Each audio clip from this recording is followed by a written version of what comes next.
So I picked him up at the airport, 4 o'clock in the morning. We went straight to the office. And I said, here's the deal.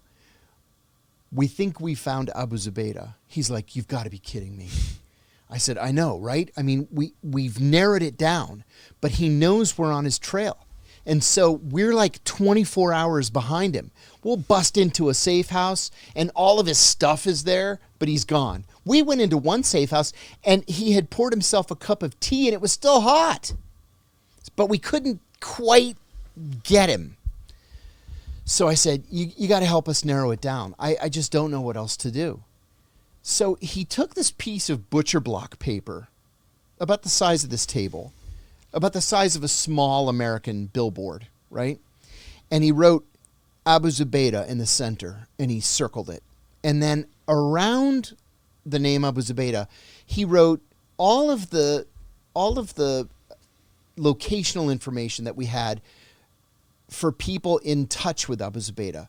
So around the name Abu Zubaydah were phone numbers, addresses, and email addresses. And then around that, he made a tertiary level of all the information of people in touch with the people who were in touch with Abu Zubaydah. At the end of the week, it looked like a spider web. It was actually very pretty, like an artwork.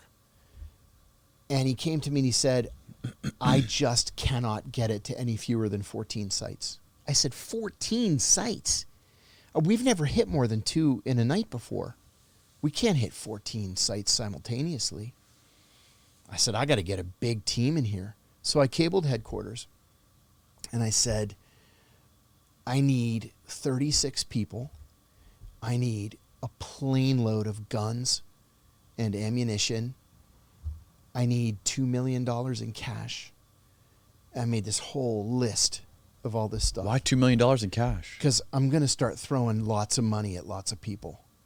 Bribing people? Mm-hmm. I'll bribe everybody in the country that I need to bribe. And we needed to start buying safe houses, right? If we knew that he was in Lahore, Faisalabad, Karachi, Islamabad, we can't be seen like leaving the embassy, driving to Pakistani intelligence. We need to be discreet. We all grew these long bushy beards. In the embassy, they called me the Archbishop because mine came in all gray, right? It was really long. And we dressed as Pakistanis. Pakistani, the big balloon pants and the flat pancake hats. So just 2 days later, this completely unmarked 737 lands at the airport and 36 guys get off, half CIA, half FBI, and then pallets and pallets of equipment. It took us hours to unload this plane. And I went to introduce myself to the Pakistani intelligence officer in charge in Faisalabad, and he said, what do you need for me to help you with? And I said, I need a real estate agent. So he got us a real estate agent. We bought 2 houses. We bought a 10-bedroom, 10-bath house in Lahore, figuring we could use the bedrooms to interrogate prisoners. And then we bought a 7-bedroom, 7-bath house in Faisalabad. It was a doctor's house, I remember. And then we started briefing the team, here's what we're going to do. Here's what the plan is. We got 14 sites. We're going to have to hit every one of them simultaneously. And I said, it's never been done before, and the risk is high, right? I mean, it's like really high. Like not all of us may make it back. So on the night of the raid, my colleague who I was closest to, he and I'm skipping a lot of this story because it's so long. He and I were walking back to the safe house, and he said, what do you think? You think we're going to get him? And I said, no. I think we're going to get somebody, but I don't think we're going to get him. He's too smart. He's outsmarted us at every step of the way so far. So that day, we decided to drive. It was my colleague and me, the Pakistani colonel, and the targeting analyst. The targeting analyst dropped off and went back to the safe house. But we started going to every one of the 14 sites just to make sure we weren't being set up. There was ingress and egress. We weren't going to be ambushed. Like, what happens if everything turns to shit? Are they going to be able to shoot at us from the roofs? Right. How high are these buildings? So the first one we went to, we realized was a mistake. It was a shish kebab stand with a payphone. And clearly there was Al-Qaeda living in the neighborhood. Whenever they needed to make a call, they'd go to the payphone. But the shish kebab stand closed at midnight. There's nobody there. You can't raid this shish kebab stand. You're not going to get anything. So we cut it off the list. So we have 13 left. And most of these places were just, one-room mud huts, concrete block, little poor people's houses with corrugated tin roofs. And then we came upon this huge house. It was bright yellow. And just as we're coming up to it, the targeting analyst calls me and he says, I just got a call from a friendly Western intelligence service. And they said that they had a walk-in this morning. A walk-in is somebody who literally walks in off the street and says, I have intelligence information, but I want you to pay me for it. 99% of the time, they're lunatics or potential terrorists or probes like from the Iranians or the Russians or the North Koreans just to see where are the cameras, are the windows bulletproof, how thick are the doors, who's armed. We all do this to each other. Wow. Yeah. Just in case they want to attack our embassy. That's spooky. Yeah, it happens all the time. It's very dangerous. So he said that this friendly intelligence service said that there is a large congregation of Al-Qaeda fighters and they're in a big yellow house. And I said, holy shit. I said, I'm right in front of the yellow house. It's site number 12. And he said, well, then that has to be it. I said, I want to talk to the source. I want to talk to the walk-in. And he said, I already asked, and they said no, which made me think that there wasn't a walk-in, that it was an intercept. But they didn't want us to know that they were intercepting Al-Qaeda's communications. Why wouldn't they want you to know? Because we would try to take it. Oh, okay. Take over their tap. And, there are a lot of pissing matches in intelligence. Not just between the CIA and the FBI, but then between the CIA and all of its allies and friends. Like, That's so funny. It's awful. The politics involved is ridiculous. So then I said to the Pakistani colonel, I said, we're going to have to put a big team on this one. And he said, I can tell you that something bad is going on in that house. I said, how do you figure? He said, it has to be 110 degrees right now. And all of their shutters are closed. He said, it has to be broiling in there. They have something to hide. Mm-hmm. So I said, okay, we'll put a bigger team on that one. So that night at 10 o'clock, I stood on the coffee table in the safe house. And it was all 36 of our guys, plus the original 10 that, those of us who were there already, plus all the Pakistanis, right? So we've got, 60 guys. And I said, at the risk of sounding melodramatic, we're going to have to synchronize our watches, like in the movies. So we synchronized our watches. 10 o'clock, I still remember. And I said, look, here's what we're going to do. We actually chartered a bus to put everybody on this bus and take them to Faisalabad, because that's where most of the targets were. 3 of the targets were in Lahore, and the other 10 targets were in Faisalabad. And Faisalabad is just one of the most horrible places on earth. And believe me, I've been to 68 countries with the CIA. There aren't many worse places on earth than Pakistan. Wow. Yeah, it's bad. And I've been to Yemen and Somalia, and I've been to some of the most horrible places on the planet, and Pakistan's worse. So anyway, I said, here's the plan. 01:30, we leave the safe house. 01:45, be in the target neighborhood. 01:50, be parked in your spot. 0155, make sure that not only do you have line of sight of the target, but make sure that you're not being surveilled. 0158, get out of the car, and exactly at 0200, break down the door, separate all the women and children from the men, and make sure all of the men are cuffed. And I said, because this is an open criminal investigation, our friends from the FBI are going to begin collecting evidence, which was total horseshit, let me tell you. The difference between the CIA and the FBI is the FBI goes in and they put little sticky notes on the 4 walls, wall 1, wall 2, wall 3, wall 4. Then they open all the drawers and they take pictures of what's inside the drawers. Then they look for papers and they collect all the papers, okay, because they're going to build a case. CIA, you go in, you bust down the door, you grab all the guys, and you send them to Guantanamo. Oh, that's fucking hilarious. So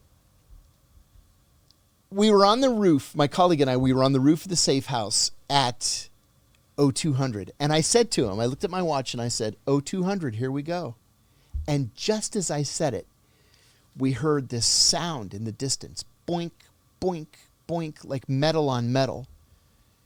And I said, that's not good.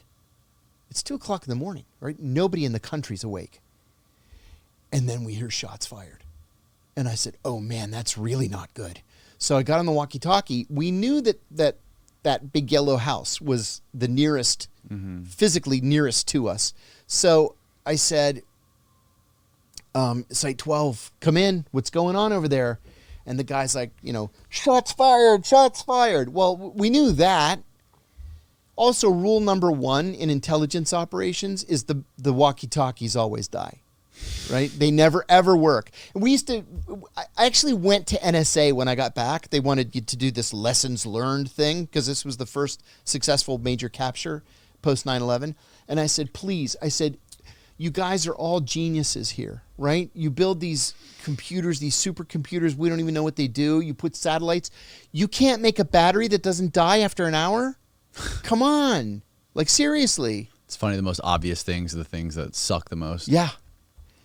So we run downstairs. We jump in the car. We speed over to the yellow house, and it's chaos.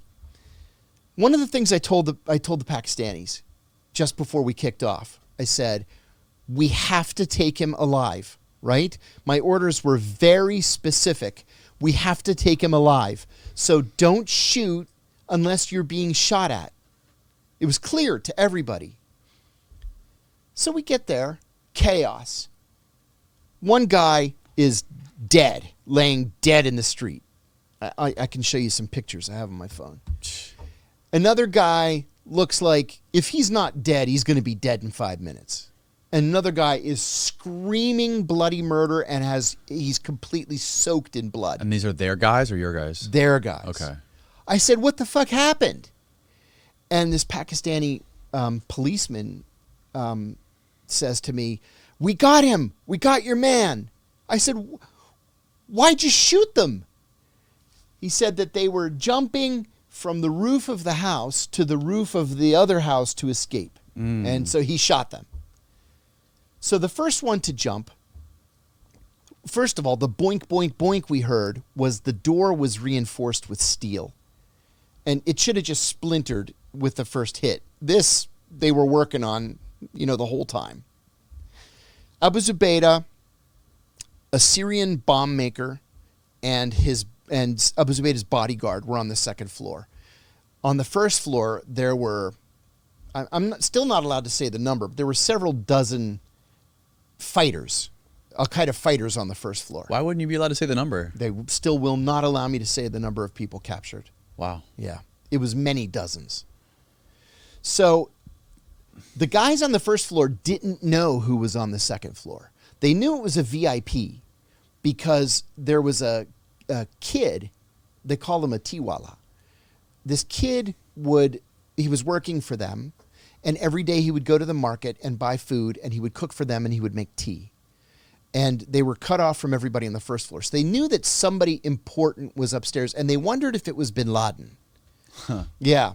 So when we started breaking down the door, Abu Zubaydah and the other two went to the roof, tried to jump to the roof of the next door house, and this idiot Pakistani policeman just starts picking him off with an AK-47. The first guy that jumped was the Syrian Bomber. And this was a bad guy. When we got onto the second floor of that house, he had all of his bomb-making stuff on the table, the explosives and everything. The soldering iron was still hot because he was making the bomb, and he had the plans to the British school on the table. He was going to blow up the school. This is how bad these people were. So he jumped. The Pakistani guy shot him, killed him instantly. He was dead before he hit the ground. The second one to jump was Abu Zubaydah. And the guy shot him in the thigh, the groin, and the stomach. And he was bleeding out. The third guy, the Pakistani policeman told me, he shot him through the leg, right through the center of his femur.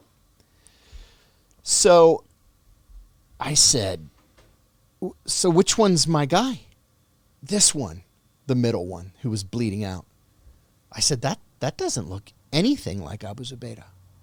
We had a 6-year-old passport photo of Abu Zubaydah. He was a young, thin, good-looking, short beard and mustache, closely trimmed. How old? He was 24, maybe. Okay. In this picture. Okay. 22. Okay. I said, this guy, he doesn't look anything like the picture. This guy was fat, clean-shaven, crazy Albert Einstein hair going all every direction. So I called the targeting analyst and I said, listen, it's chaos here. The Pakistanis shot a bunch of guys. They say we got him, but this guy doesn't look anything like Abu Zubaydah, and I don't know what to do. And he said, do a retinal scan, right? Take a picture of his eye, email it to me, and I'll run a retinal scan. So I knelt down over him and I shouted, Iftah hayunik, open your eyes, Iftah hayunik.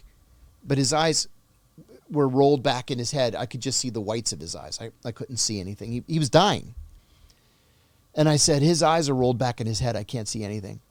And he said, give me a picture of his ear. I didn't know until that night that no two people on earth have the same ears. They're like fingerprints. Huh. Yeah.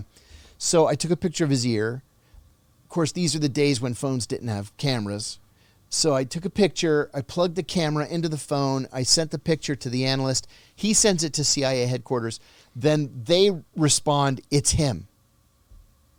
So I said to my colleague, I said, listen, he's going to die. We got to get him to a hospital. So we threw him into the back of this filthy Toyota pickup truck.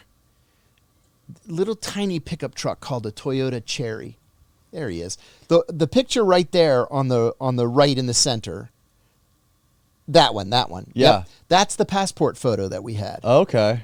And he was 6 years older than that when you captured him. Yes, and 50 pounds heavier. Why does he get the eye patch in that photo? Yeah, the eye patch. Is that a result of torture? Advanced interrogation? Enhanced interrogation? When he was fighting the Soviets, he got a shrapnel wound in his eye, and he was blinded in one eye. Okay. And then, as part of his torture, we drugged him one day, and we took his eyeball out. Ugh. Which is a human rights violation. It's a crime against humanity. We didn't even ask him. We didn't even tell him. They just gassed him. And then when he woke up, he had no eyeball. So they gave him a... what he was under. Yeah. Holy shit. So they gave him a prosthetic eyeball that he has steadfastly refused to wear because he said that we stole his eye. And so he insists on wearing the patch.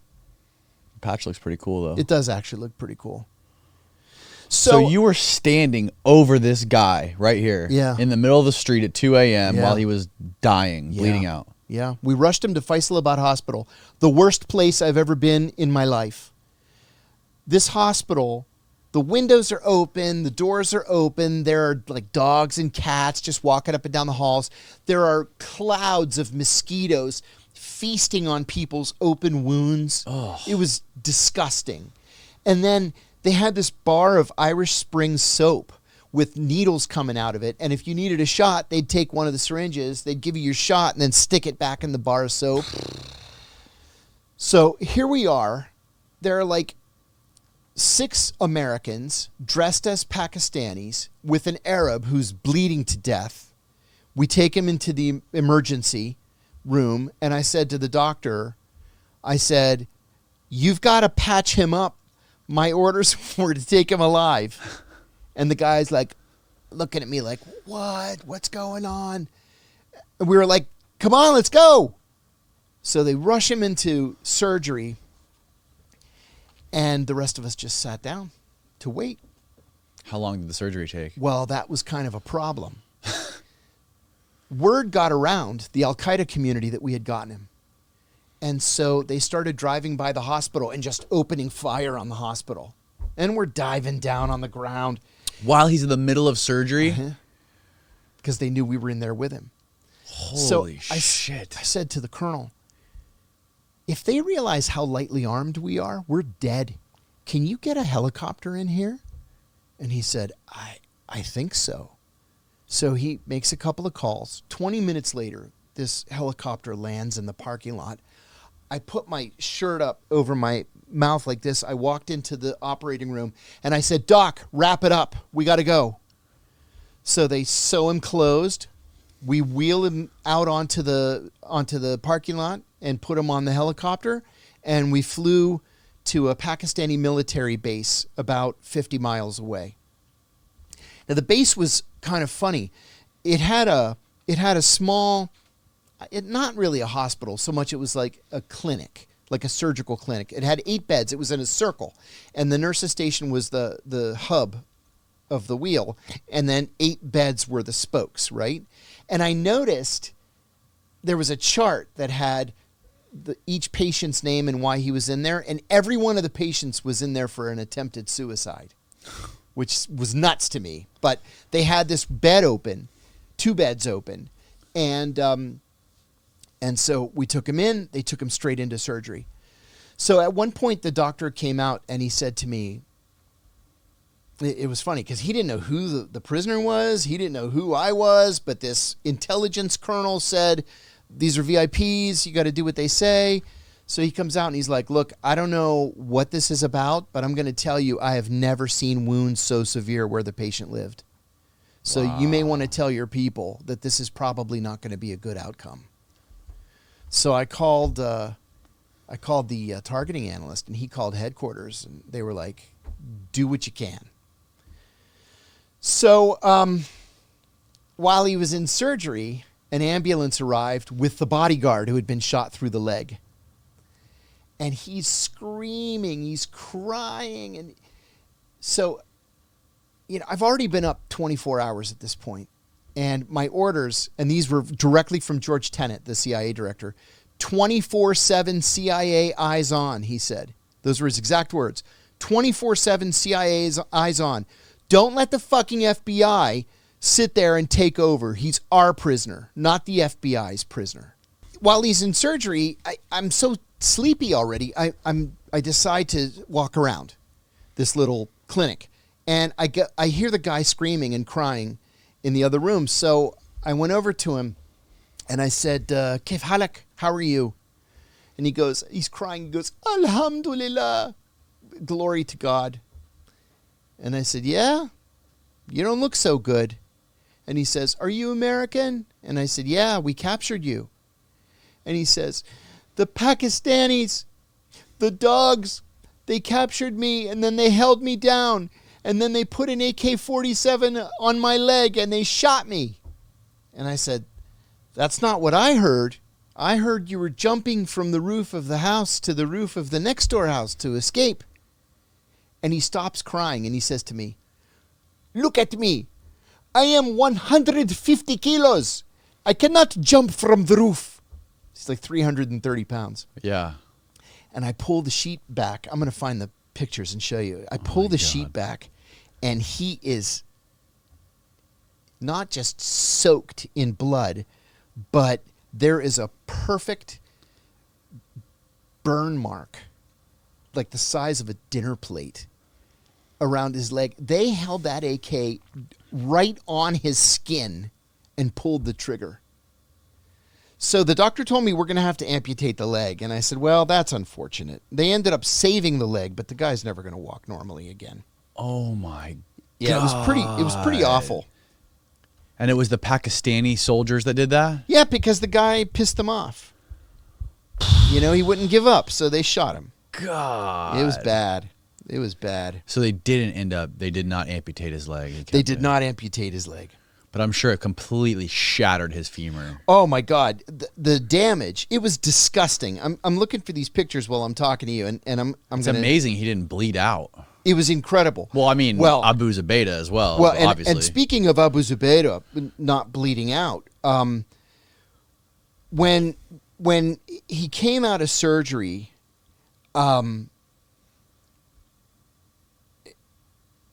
okay, here, it's not a very good picture, but that's the bomb maker. He's clearly dead. Yeah. He's dead in that picture. He's on a morgue table in Right. that picture. And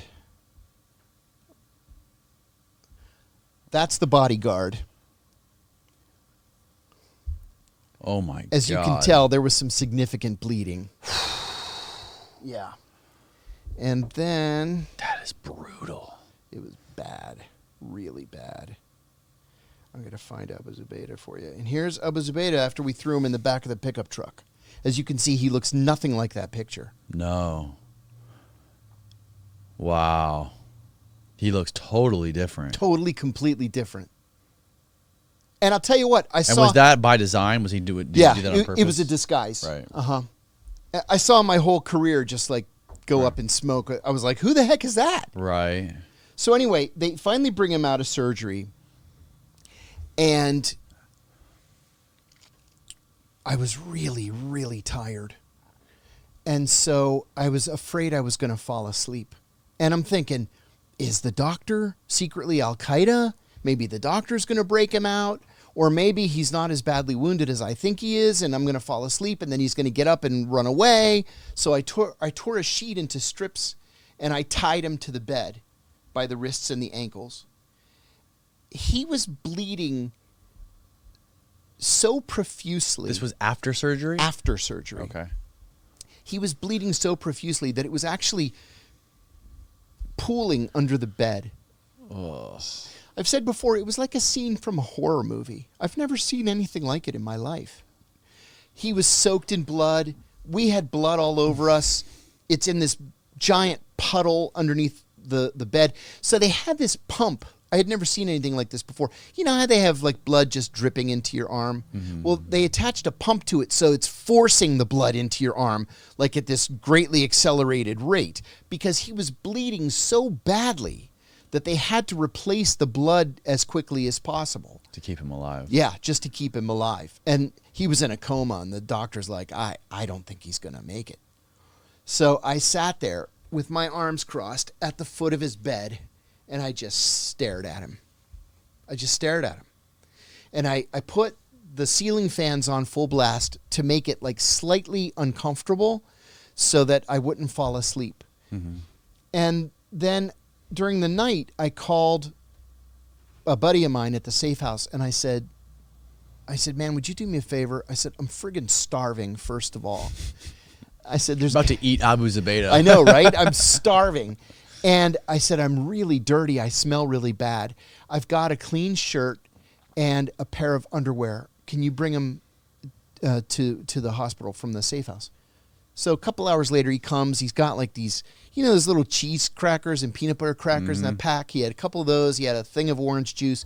And there was a red T-shirt that my kids had bought me for Christmas with SpongeBob SquarePants on it, like the decal, And he gave me my clean underwear. So I got changed. And then the next day, he started to stir just a little bit. And so I stood up at the foot of his bed and I was looking down on him. And I say in my... I did it again. It's all right. Sorry. I think you're good. I say in my first book, you could tell the exact instant that he realized, oh my God, the Americans have me. Because he was hooked up to all these machines and his heart rate is 110, right? And when he opens his eyes, he doesn't look at my face. He looks at SpongeBob. And his heart rate went to 220.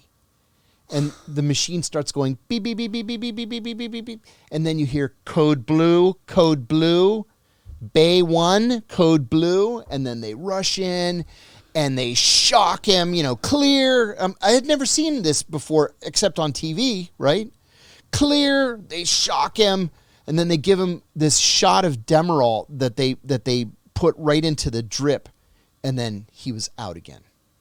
That poor bastard woke up and saw SpongeBob for the first time after being blown away by an AK-47. Yeah. It was too much for him.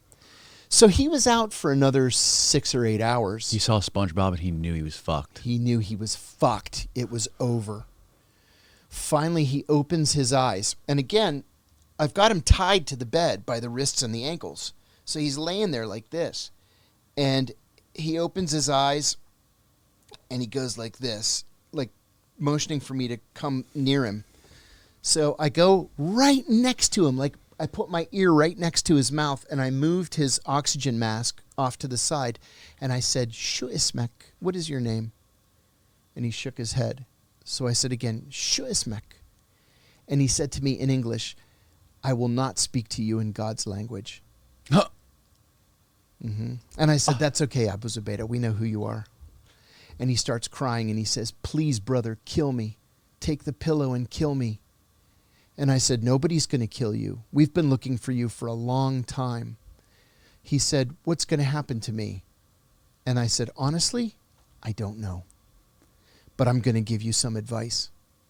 I'm the nicest guy that you're going to meet in this experience. My colleagues, they're not nice like I am. So if there's one thing that you do, it's that you have to cooperate. And he said, you seem like a nice man, but you're the enemy, and I'll never cooperate. I said, suit yourself. So I sit back down. He wants to talk. What happened? I said, well, you're jumping from the roof. He remembered going to the roof. I said, you tried to jump and Pakistani guys shot you. And I said, you're severely wounded. It's going to take a long time for you to recover. But listen, you should take this time to do the right thing. A lot of people are going to ask you a lot of questions, and you have to be honest. And he said, no, that he didn't know anything about 9/11, that all he ever wanted to do was kill Jews, he said.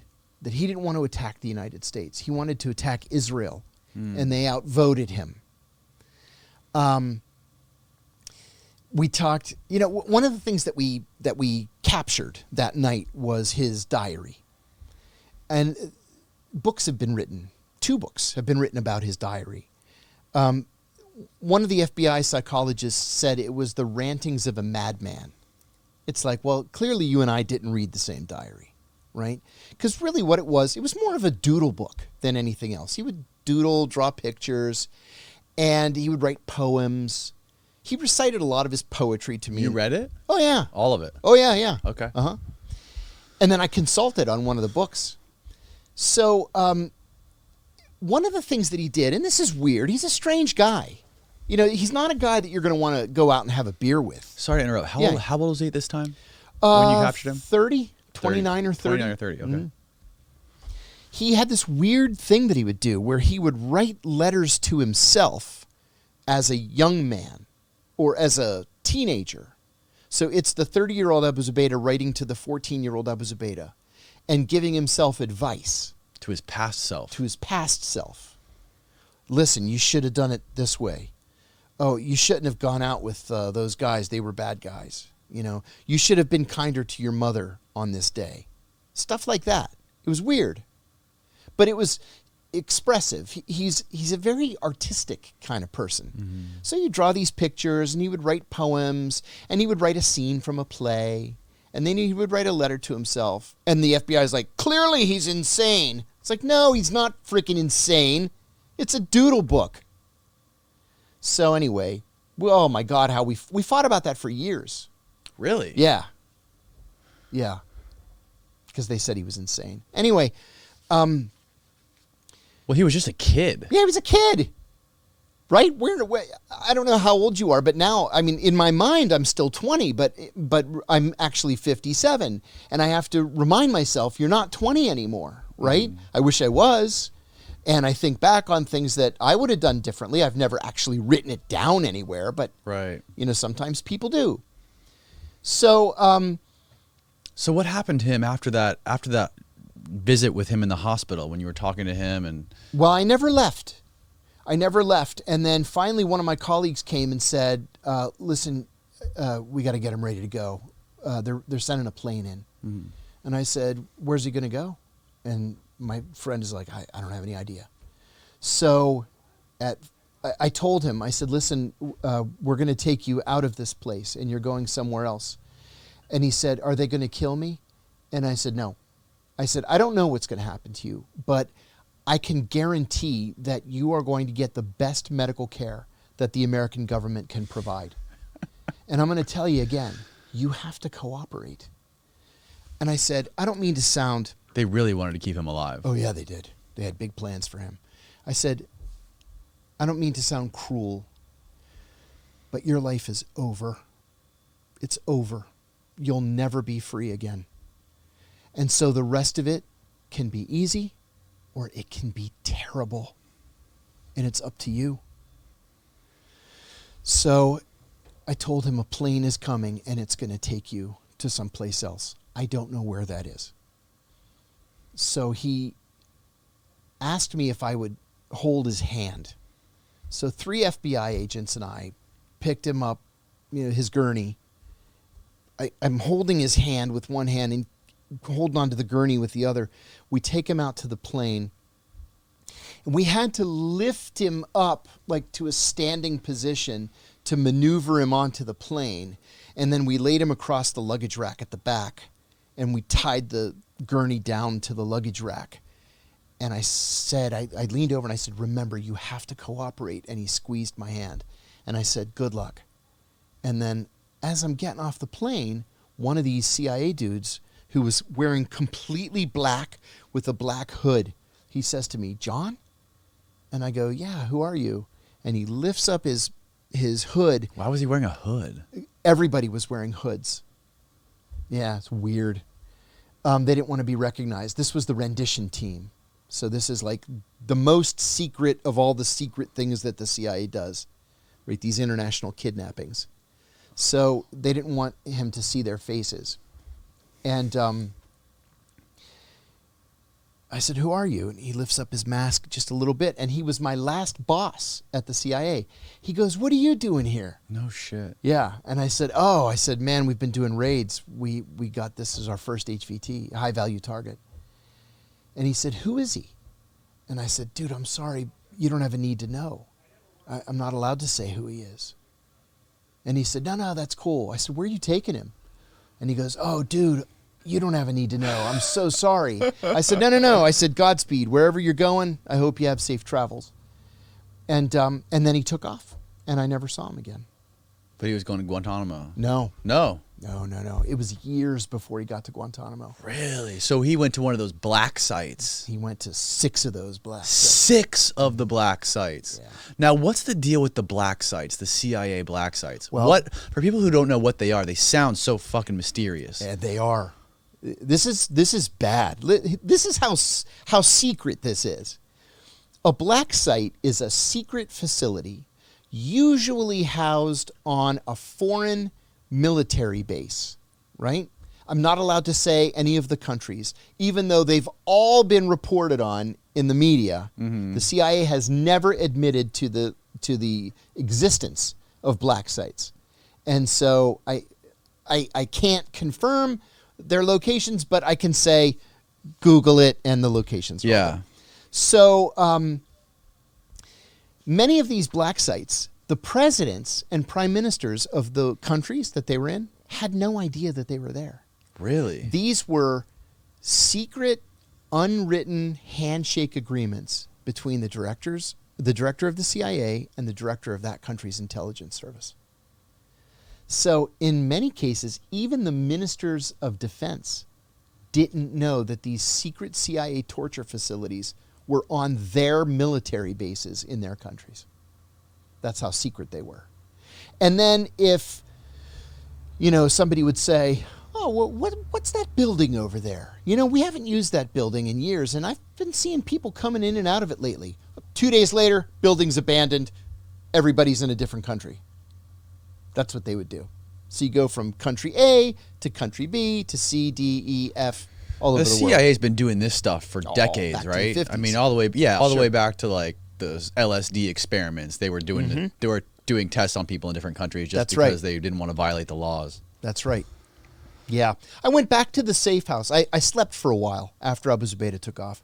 I went back to the safe house, and there was one incident that happened that I was 1,000% right about that dogged me later when I got back to headquarters. We had done, that night, one of the raids that we did was a mistake. It was a girls' school in a private house. And what happened was this house was an old man in his 70s and his 2 sons and their wives. They had the only phone in the neighborhood. And so people would come over and say, hey, can I use the phone? And then the old man would say, sure, give me 5 rupees. They'd give him 5 rupees. They make a call. Well, they're calling, Osama bin Laden.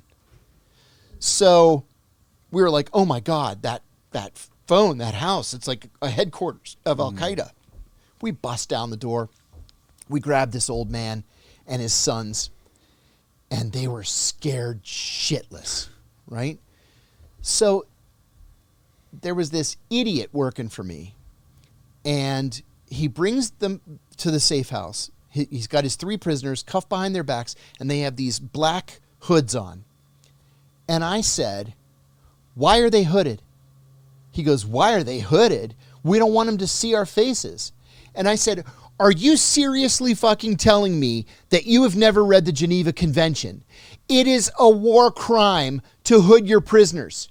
Take the hoods off. And he goes, dude, if you take those hoods off, I'm reporting you to headquarters. I said, I'm reporting you to headquarters for committing a war crime. Now take the hoods off. So I pulled the hoods off. Turns out these 3 guys were completely innocent of anything. They just happened to have the only phone in the neighborhood. So I said to the Pakistanis, what can I do to make it right for these people? Because this is going to be a PR disaster. This is like the most secret thing we've done in 20 years. And these guys are, they're going to tell everybody. The Americans broke down the door of my house. They took me. They put hoods on me and my kids. And, it was awful. Mm-hmm. And he said, give them $100 each. So I said to the old man, I said, sir, we've made a terrible mistake. And on behalf of the President of the United States, I apologize to you and to your family. And I hope that you will take this money to repair the damage that we've done to your home. And he said that he accepted my apology. The very next day, there he is on the news, the Pakistani news, standing in front of the destroyed door. And he said, it was the Americans. They broke down the door of my house. They took my sons and me. We don't know where we were, but they were very polite, and they bought us new shoes. So it kind of went away. It was a 1-day story. Wow. Yeah. Oh, so I get back to headquarters, and they ream me out because I took the hoods off. And I said, it's a war crime. Why does nobody understand this? There are rules for these kinds of things that we're doing.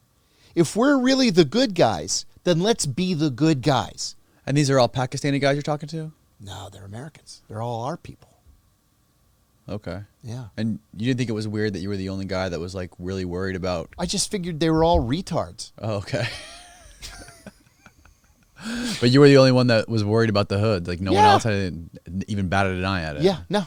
They're like, who cares? Huh. They're our prisoners. They're terrorists. We're the good guys. Don't you think it's weird? I always thought it was super strange how, like, just after you telling that story about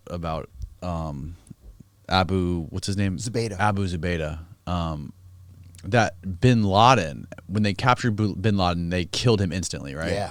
They never had any intention of taking him alive. Is it weird to you that they never like brought his body back to the U.S.? No. I would have expected that they would destroy the body. Really? I was hoping, a lot of my colleagues and I hoped that they would bring him back alive because, I mean, talk about the triumph of law and order, right? Talk about the triumph of a constitutional democracy. We just blew him away, which is fine too. I mean, the guy committed horrible crimes and killed thousands of Americans. Mm-hmm. But I was hoping that we could set an example for the rest of the world by putting him on trial, finding him guilty, and executing him. I just thought, I mean, I could be wrong, but I thought it was like standard practice to, even if we do kill those high value targets, that we bring their bodies back to give them to autopsy and do like DNA. Normally, yes. Well, the DNA, we took DNA. See, his family, the Bin Laden family, is one of the most important merchant families in Saudi Arabia. Right. They're worth many billions of dollars, and they have the biggest construction company in the kingdom. They do the big stuff like airports and ports and interstate highways. Is it currently like that too? Yeah, They're still the biggest family? Oh, yeah. Oh, wow. Yeah. I know his sister or his daughter or something lives in Israel or something. There's one that lives here in Orlando. Really? Uh-huh. There's one that lives in Beverly Hills. There's one that lives in... Are these children of his? Uh-huh. Okay. Not of Osama. Oh, okay. Of the old man, Abdurrahman. Oh, of his dad. Mm-hmm. Okay. Yeah. Yeah, he had like 65 sons and 40-something daughters. Jesus Christ. And a whole bunch of wives. And, you know, this Osama's the one that went bad. So, you know, as soon as it was clear that it was Al-Qaeda that did 9/11, his family just volunteered. Like, we want to give you DNA. So when you kill him, you can be sure that it's him. We said, great. Because, you know, when you get hit with one of these drone rockets, there's going to be a shoulder over there and a foot over there and some scalp over there. It's not like you can look at the body and say, oh, well, that's Osama bin Laden. He's in pieces normally. Right. So we had the DNA, but the reason why they threw the body overboard. Is that what they did? They threw it off a ship? Yeah. Yeah. They flew it out to a ship. Why the fuck would they do that? Because they didn't want it to become a source of reverence. They didn't want it to be, you know, a mecca for terrorists or inspirational for terrorists. So they figured if they destroyed it, there'd be no place for anybody to go to revere it. How would it inspire terrorists if we did an autopsy on them? Well, it's the same reason that you know, Hitler was the Soviets cremated Hitler and threw his ashes in a river. You just don't want people. You don't want a rallying point for people. And we didn't really need the autopsy because we had the DNA. Okay. You could just sort of do a pseudo autopsy later. Right. Yeah. They had a Muslim cleric on board, a naval chaplain who's a Muslim, and he did all the funeral prayers. They wrapped him up in a shroud and they threw him over the side. Wow. No pictures or video of it or anything? No. In fact, the president was very, very specific about that. Really? Oh, yeah. But even though we showed video of Hussein being hung. Yeah. Well, that slipped out. One of the executioners did it on his phone. Okay. That wasn't official. That was also pretty brutal. Yeah. Yeah. Hey, John, can you scoot just a tad bit to the right? Just a tad bit. Sorry. To his right? Yeah. Okay. Yep, perfect. Okay. Yeah, weird rough. stuff. It's crazy. What were we just talking about?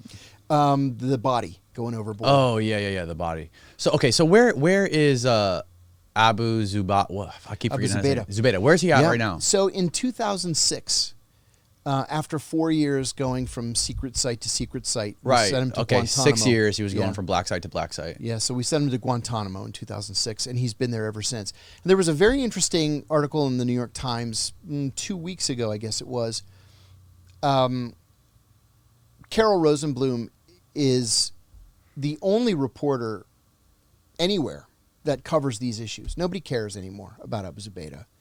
I mean, this is ancient history. It happened 20 years ago, a little bit more than 20 years ago. He doesn't have any actionable intelligence anymore. The information's a generation old, so nobody cares, except for her. And she broke this story 2 weeks ago that there are negotiations underway by Abu Zubaydah's attorneys, Khalid Sheikh Mohammed's attorneys. Pull that thing a little bit closer under you. This one? Yeah, just pull it right under you. It's a little bit. Oh, sorry. You scooted and that thing didn't. Oh, right. Abu Zubaydah's attorneys, Khalid Sheikh Mohammed's attorneys, Ramzi bin Ashib, Ammar al-Baluch, and maybe one other, to negotiate a guilty plea. Only Khalid Sheikh Mohammed's ever been charged with a crime. Abu Zubaydah's never been charged with a crime. Any crime. There's a ton of guys there that haven't been charged with crimes, right? Almost none of them have. Yeah, only Right. Khalid Sheikh Mohammed. So the deal is they will agree to plead guilty to terrorism and conspiracy to commit terrorism, and in exchange will give them life without parole, but will allow them to remain at Guantanamo for the rest of their lives. What they're worried about, they now realize after 20 plus years, they're not getting out. Mm-hmm. So what they want is they don't want to go to the Supermax in Florence, Colorado. The weather's terrible. It's cold. They don't like the cold. They want to stay in Cuba. So that's what the deal is going to end up being. Wow. Wow. Have you ever heard the story? Have you ever been to Guantanamo? Once. When was that? Summer of 2002. After we had caught Abu Zubaydah, before we had caught Khalid Sheikh Mohammed, but before Abu Zubaydah arrived there. Yeah. Wow. It was packed. Was it really? Packed. Yeah. That's so And you know wild. what's funny? I have some like regular contacts now who were prisoners there. Like I'm friendly with Mohammed Ould Slahi from Mauritania. That poor guy. I mean, there were so many innocent people. I heard a story about a guy named Latif Nasir. There was like another guy in Yeah. Canada who had the same exact name. He did this like long podcast story about the guy and had Yes. contact with him or through his attorney. Yes. There are several stories like that. Have you ever heard of Maher Arar? No. Also Canadian? So Maher Arar is a political science professor at the University of Toronto. And he's ethnically Tunisian. He's a naturalized Canadian citizen, and he's been a political science professor for a long time. So he went in 2001, he went to Tunisia to visit some cousins of his. And a woman that I was working for at the time said, "This guy is a bad guy, Maher Arar."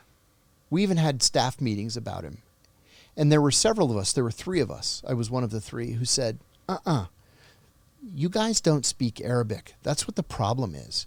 There's a bad guy who has a name that sounds like Maher Arar, but it's not Maher Arar. This guy is a friggin' political science professor. She says, grab him. So we asked the FBI to grab him at Kennedy Airport when he flew back from Tunisia. The FBI grabs him. They turn him over to the CIA. The CIA turns him over to Syrian intelligence, right? Syrian intelligence. They tortured this guy mercilessly for 10 months. They gave him electroshock to his balls. They pulled his fingernails out. They raped him. They did, sleep deprivation. They made him a whimpering mush of a man. And then the Syrians came back to us and they said, listen, we think this is the wrong guy. This guy doesn't know anything. We broke him. And so we said, let him go. In the meantime, his wife is waiting for him at the airport in Toronto. He was supposed to get off the plane at Kennedy and get a connection to Toronto. He never gets on the plane or gets off the plane. So his wife asks, what's up? And the FAA said, oh, no, he never got on the plane in Tunisia. But then a month later, she gets a credit card bill, and here he had bought her a pair of sunglasses on the duty-free on the plane. And she said, look, I have proof he was on the plane. He bought a pair of sunglasses from the duty-free. And they were like, we don't know what's going on, sorry. So finally he was released, and he's like, they snatched me off the plane with these FBI badges. Then the CIA took me. Then the Syrians tortured me for the last 10 months. He filed a $20 million lawsuit against the U.S. government. Filed it in the Eastern District of Virginia in Alexandria. And the CIA goes to the Eastern District Court, and they said, national security, Your Honor. We can't talk about any of this. Sources and methods. And the judge is like, case dismissed. So... Wow. So nothing happened? He sued the Canadian government because we informed the Canadians, you have an Al-Qaeda guy working at the University of Toronto. And he wasn't. So the Canadians gave him $6 million. But the last time I spoke to him, he told me that he has not left his house in 14 years. He has such terrible anxiety disorder now and agoraphobia that he has not left the four walls of his house in 14 years. Good fucking Lord, that's crazy. Yeah. If you don't mind, I'll tell you about another one. There's a guy named Khalid Al-Masri. The name Al-Masri means the Egyptian. It's not even really a name. It's just this guy goes by Khalid. His name's Khalid Al-Masri. He owned a little grocery store in Berlin. And he got in a fight with his wife one night. And their marriage was lousy, and he just decided, I'm out of here. And so he gets on a bus to go to Macedonia to visit his brother. He just needs to get away from his wife. In the meantime, there's this guy named Khalid who's Egyptian. So he would be Khalid Al-Masri, right? And he's on the phone saying, hey, I want to blow up the American embassy in Albania. So we get a tip that there's this guy, Khalid Al-Masri, who wants to blow up the American embassy. And there's this guy, Khalid Al-Masri, who's on a bus on the way to Macedonia. We send in this team with a helicopter coming down, and they stop the bus and they snatch him off the bus. And they send him to Egypt. And we tell the Egyptians, soften him up a little bit. Tell us what the plans are to blow up our embassy in Albania. He didn't know what the fuck we were talking about. So he's there for a year. Same thing with him. They electrocute him, they beat him, they rape him, they pull his fingernails out. And then they come back to us and they're like, there are like 50 million people named Khalid Al-Masri. This is not the guy you're looking for.